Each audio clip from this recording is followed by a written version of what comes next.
Hi there. Can you believe that it is already the fifth week of our Lenten Bible studies? That we've been looking each week at the lectionary readings for the Sunday through the season of Lent, and that has been taking us on a journey closer and closer to the cross and to the new life that Jesus offers us through the work that is done on the cross. Over the past 4 weeks, we've thought about how God invites us into a relationship with Him, and how the God that invites us into that relationship is a God of promises and a God that we can trust. We've thought about ourselves in that relationship and how God loves us, and how everything that we have experienced in our lives is something that God can and will use when He invites us to join with Him in the work that He is doing in the world. We then looked at the rules that God puts in place, realizing that these aren't a set of rules that tell us what we can't do, but really they are a set of rules that set us free, that allow us to be all that we can be and all that we want to be within the boundaries of those rules. And then we also thought about the new life that Jesus offers us, a life that isn't a life of condemnation, but rather one of salvation. Not a life of darkness, but a life of light. This week, we're going to look at Jeremiah chapter 31. We're going to look at 4 verses 31 to 34. And we're going to think about the new covenant that God promises the people of Israel, but not just for the people of Israel, but a covenant, a promise that God will make for all people in the world, that He will bring into being through the people of Israel. And we will think about how, if we accept that promise that God makes with us, if we accept it for ourselves, how we come under God's authority. But it isn't authority that restricts us, but rather authority that sets us free. So we're going to look at those 4 verses. And as we look at them, think about the things that jump out at you. Think about the things that make you look again at them. Maybe things that you have read before, but you see it in a different way now. Or maybe things that you've never noticed before, but suddenly they jump out at you. So let's read Jeremiah chapter 31, verses 31 to 34. The days are coming, declares the Lord, when I will make a new covenant with the people of Israel and with the people of Judah. It will not be like the covenant I made with their ancestors, when I took them by the hand to lead them out of Egypt. Because they broke my covenant, though I was a husband to them, declares the Lord. This is the covenant that I will make with the people of Israel after that time, declares the Lord. I will put my law in their minds and write it on their hearts. I will be their God, and they will be my people. No longer will they teach their neighbor or say to one another, know the Lord, because they will all know me, from the least of them to the greatest, declares the Lord. For I will forgive their wickedness and will remember their sins no more. Think about those things that jumped out at you. Write them down, and if they're not covered in the study or in the Zoom conversation that we have later, try to find out about those things or ask about them. The first thing I notice when I look at these words that God says is that He says this: the days are coming. That means that the covenant that God is going to make with His people isn't happening then. It will be happening sometime in the future. Prophecy isn't always about looking into the future. Sometimes a prophetic voice is a voice that speaks into the present, that gives us an understanding of what and why the things that are happening around us are happening. And a lot of Jeremiah does speak into the current situation that the Israelites are experiencing, of being under threat of attack, of being attacked, and of being taken into captivity, into Babylon. But here, God is speaking about a time in the future. He is speaking about the crucifixion, about the work that happens on the cross, and all that it becomes possible because of the work that Jesus does on the cross, by taking the sins of the world upon Him and making it possible for all of humanity to enter into a new relationship with God. We began our Lenten Bible study with a promise that God makes, the promise of the rainbow that is there in the sky that reminds God that he makes a promise that he will never again destroy all the world with water. And I mentioned in that first Bible study that there were 5 covenants that we encounter in the Old Testament, that being the first one, and this one that we're looking at today being the 5th one. The other 3 that God makes in the Old Testament. Let's have a quick look at them. The Abrahamic Covenant, where God promises Abraham and his descendants a land, a nation, and a blessing that will extend to all nations. The Mosaic or Sinai Covenant, when God gives the people of Israel the law through Moses. And he also gives them instructions around sacrifices. And through the law and the rules of sacrifice, he gives them the choices of blessing or of curse. And then we have the Davidic Covenant, when God promises an everlasting dynasty through the line of David.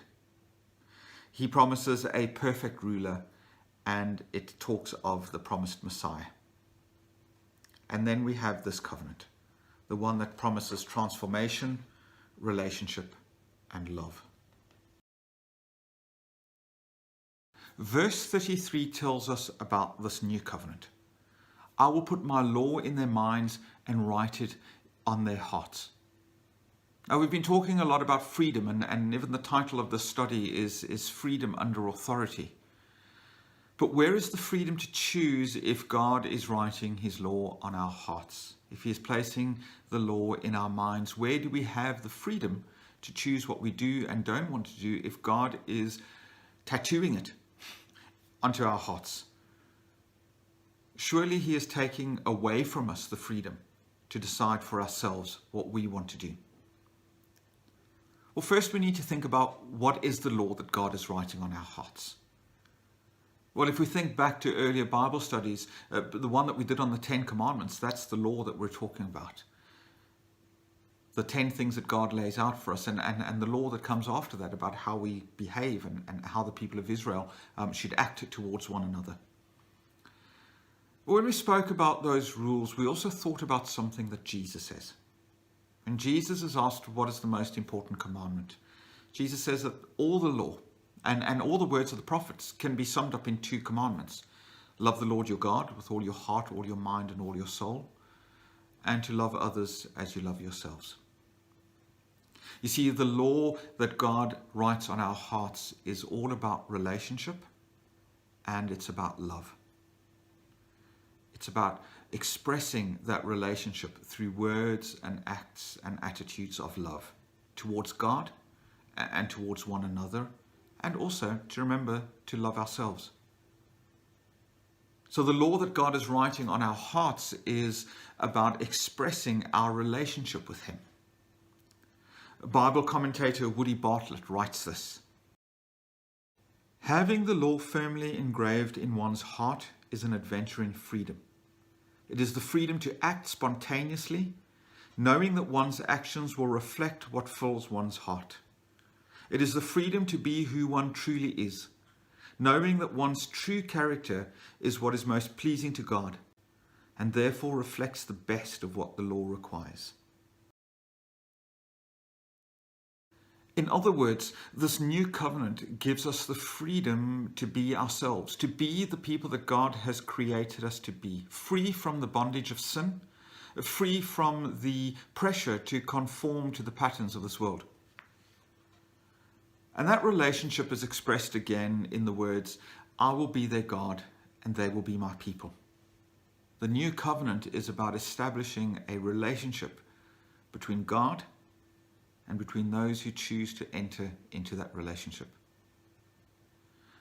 And we also see the depth of that relationship, that it is far deeper than the previous covenants where the law had to be taught to them. It had to be written on stone tablets, or it had to be written on scrolls that would be regularly read to the people so that they could remember what that relationship looked like and what their obligations were in that relationship, how they had to behave, what they had to do. They had to be reminded of what their relationship with God looks like.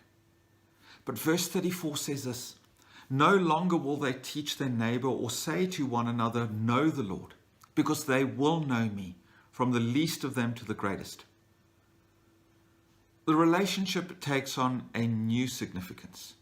It is a deeper relationship, it is a more intimate relationship, and it is an internal relationship. The new covenant is inaugurated by the work that Jesus does on the cross. When Jesus takes the sin of the world upon his shoulders, he makes it possible for every person to enter into a new covenant with God. It is for every person, and it is for each person. Whereas the previous covenants were made with the nation of Israel, this new covenant is made with the individual members that make up every nation. Christ died for all, but it is only those individual people who choose to believe that enter into this new covenant. And the benefit of this new covenant? I will forgive their wickedness and will remember their sin no more. While many people are happy to hold on to the mistakes that we make or the things that we've done wrong, God has a different plan. How easily some people will say to us, I can never forgive you for what you've done. Or that thing that you've done is unforgivable.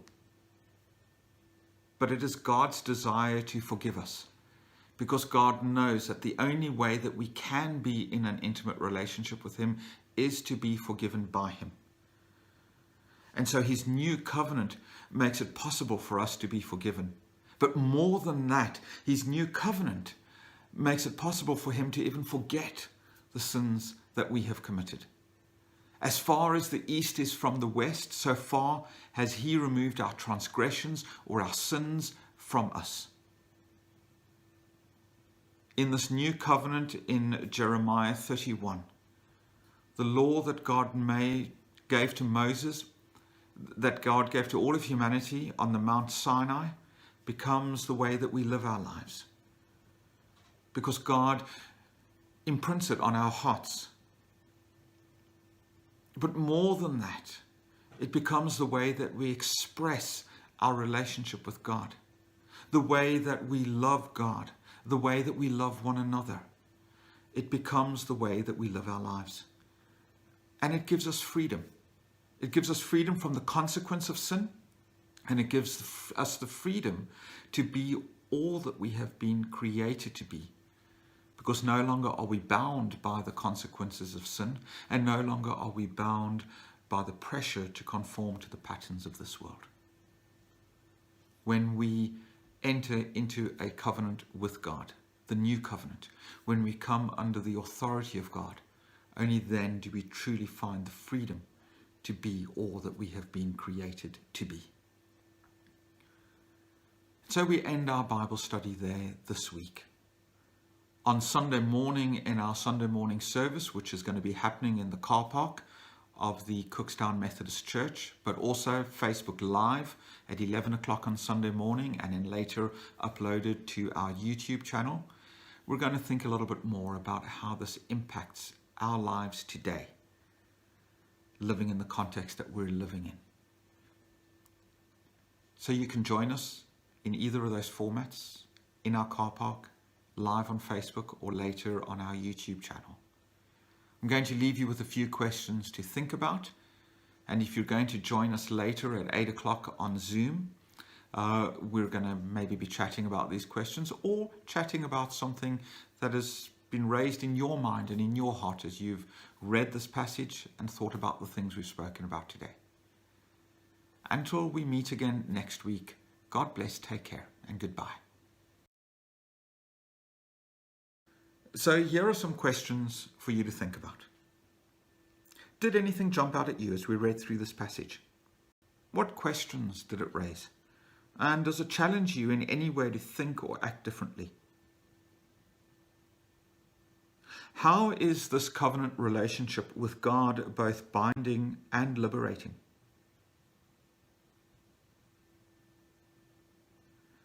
And sometimes we can fall into thinking that God sets us a list of rules that are impossible for us to keep. But here God is talking about a covenant that we cannot break, like the previous covenants were broken. So, how does the idea that God gives us a covenant that is possible to keep make you feel? How might this idea of a keepable covenant influence the way we face times of challenge and difficulty and temptation?